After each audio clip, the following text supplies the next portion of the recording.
Film में शर्मिला टैगोर, राजेश खन्ना, निरूपा रॉय और IS जौहर है। संगीत कल्याण जी, आनंद जी का है। फिल्म बॉक्स ऑफिस पर सफल रही है। यह फिल्म प्रसिद्ध बंगाली लेखक शरत चंद्र चटर्जी द्वारा लिखित बंगाली उपन्यास बिंदु छेले पर आधारित थी।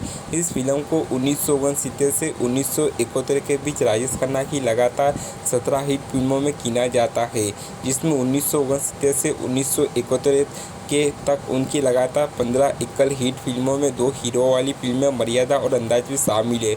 राधा एक अमीर व्यापारी की इकलौती बेटी थी। वह मिर्गी से पीड़ित है, जो विशेष रूप से उस छोटी गुड़िया को हटाने के कारण हुई है, जिसे वो हमेशा अपने साथ रखती है। मधु एक युवा डॉक्टर था जो एक गांव में प्रैक्टिस करता था। वह अपने बड़े भाई श्रीराम और भाभी सीता के साथ रहता है, एक स्थानीय अयोग्य चिकित्सक जिसके व्यवसाय को मधु की प्रैक्टिस से बड़ा झटका लगा। अपनी बीमारी को छुपाते हुए अनिच्छा से मधु और राधा के बीच एक मैच की व्यवस्था करता है। मधु ने उसकी समस्या को जाने बिना उससे शादी कर ली है। शादी के तुरंत बाद मधु और उसके परिवार के सदस्यों को राधा की बीमारी के बारे में पता चला और उन्होंने उसे स्वीकार कर लिया, क्योंकि शादी पहले ही हो चुकी थी।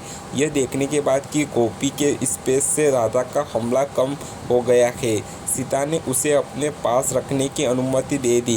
राधा बहुत खुश होती है और गोपी की अपने बेटे की तरह देखभाल करने लगती है।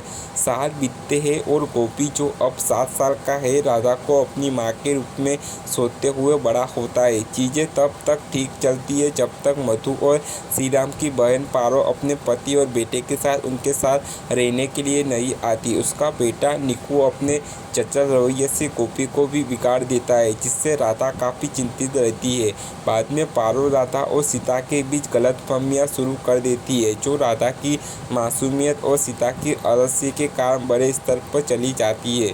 इसके अलावा पारो छोटे गोपी को डराती है कि अगर उसने अपनी माँ को देखा तो वह मर जाएगी। भयभीत गोपी राधा से दूर रहती है। राधा को बहुत पीड़ा होती है। धीरे धीरे वो बीमार पड़ जाती है और उसकी हालत गंभीर हो जाती है। जहाँ हर कोई गोपी की आवाज़ से हैरान है, वही निकू सावधानी से उसके व्यापार का कारण निकालता है। वो ये बात सबको बताता है। हर कोई पारो को डांटता है और गोपी को समझाता है कि अगर वह उससे बात करेगा तो उसकी माँ मर नहीं जाएगी। गोपी राधा के पास आती है और उसकी बीमारी दूर हो जाती है। राधा और सीता के बीच भी कड़वाहट दूर हो जाती है और वे पहले की तरह खुशी खुशी साथ रहने लगते हैं।